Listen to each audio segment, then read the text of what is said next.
Okay, back talking with Jerry Fuller. Jerry, I got some questions from our previous interviews. So you were a fabricator, so you learned how to use a cutting torch, Yes, yep, grinders, Yep. welding, all kinds of different welding and yep. that. Mm-hmm. I've worked with a lot of people. Some of them had excellent math skills who could do the angles and things using mathematics. But I've also worked with a lot of people, like one guy I can think of right now, where he wasn't very good at math, but he could do the same work just as fast as anyone else because he could, as long as you gave him a piece of material, he could make the pattern.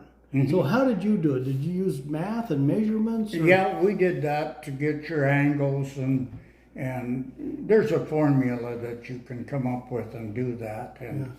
And Did you take drafting or anything? in no, high I school? didn't. We had two guys drafting there, or actually three. And Did you have to learn how to read blueprints? And oh yeah, you had to study them. They would have the blueprint, and then you'd have to that they wanted this beam so long, and then clips on it, and weld the clips on, and measure and cut and grind it, and make sure that when you bolted that beam up that it matched the other one that you went up to. And no, it was quite an experience and I'm more or less still doing that today. Yes. Yeah. Only not on that big a scale, a lot smaller scale. You're 90 years old and you're still working, still fabricating. Still, Yep. Have you ever heard of a person named Mike Rowe? He's the one that did Dirty Jobs and a TV program. He's really been pushing along with others of trades is where we need to go. Because, for too many years, we've been pushing people in high school that you got to go to college, everybody's got to go to college.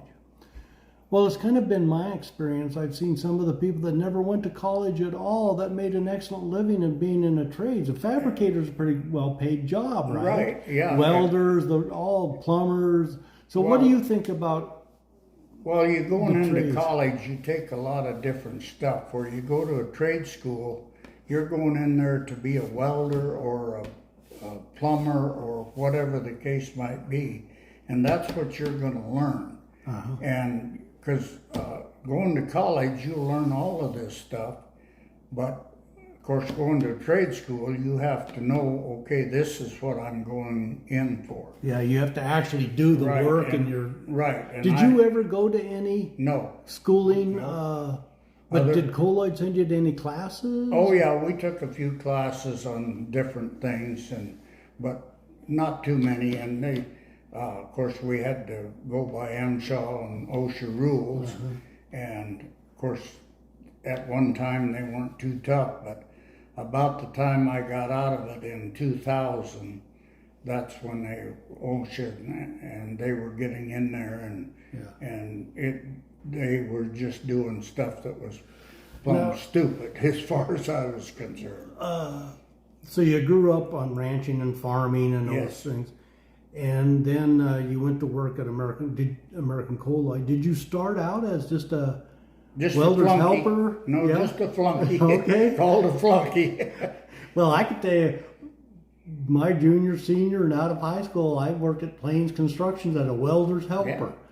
I even got arc burn on my eyes one time, but I would break off the slag or whatever you called it with the hammer. Well, I was working for a contractor there at Colloid, and then Colloid decided they were going to get rid of all their contractors and do everything in-house. Well, I didn't know how to weld because I'd done the painting or the cleanup after they got done and stuff like that. That's what I was hired for. Well, then I got laid off, and so the guys that welded, they took them on into the plant. Well, the guy, then I went out kind of on my own doing odd jobs and one thing and another. And one of the managers there, Maynard Temple, called me one day and wanted to see me, and I went out, and he was in fabrication and had a building set off by its side, And so I got home for dinner that day, and my wife said, Maynard wants to talk to you, wants to see you. And so I went out to see him, asked him what he wanted, and he told me to get my helmet and get back out here and get to work. And that's how it, So you learned on the job. on the job. On the training, job, yeah. and you watched another welder weld, and Yep. he taught you how to do it, and then you practiced. We had some very, very good welders and then I learned to run a crane and done a lot of the crane work for them. And we just had a little 15-ton crane, which done. Yeah. If they got a big crane in to do something, they always hired that done because, you know, when you got them 100-ton cranes in, that's quite an art to run one of them. That has been my experience. Is getting an education is important, but is not the only way in the world to make a living. No. Because even going to college, I got an education, but there's nothing like doing it. Right. If there's one thing that you would say to anyone, just go do it.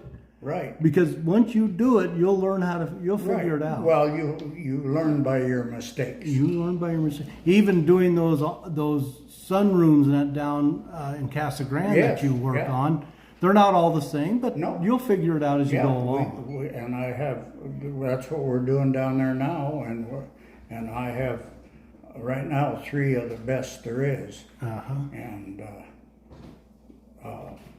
we just we kind of do a lot of designing. When people tell us they'd like to have this, then we kind of go in there and design it for them as well. Right, make sure it's structurally sound and meets the code. Like the 4 of us will get together, well, what about this or what about that? Yeah. And of course, like I've said, you set people down at a table, and what you say don't mean a lot, but you put all 4 of what somebody says together, and it'll work out every time. You come up pretty much with the right answer if you'll listen to what other people say rather than trying to dominate the conversation. Right. And you'll probably come up with the right answer. That's true. All right. Well, Jerry, that was very interesting. Okay. Thank you very much. You Talk bet. to you later.